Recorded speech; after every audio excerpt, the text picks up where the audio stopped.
I am not a coding person, so I don't like coding so much. So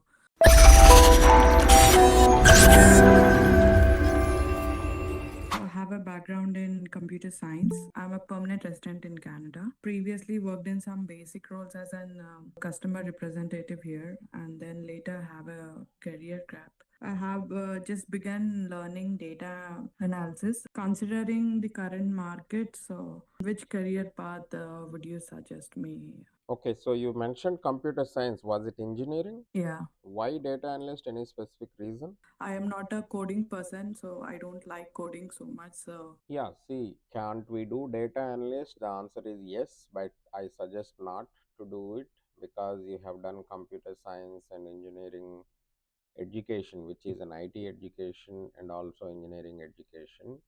So, which mm-hmm. means you will be qualified for more better roles.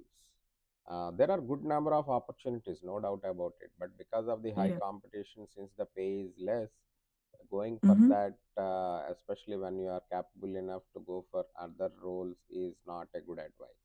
Yeah. There are two routes you can take. Since you are coming from customer service background, you can Yeah. try to become IT support role.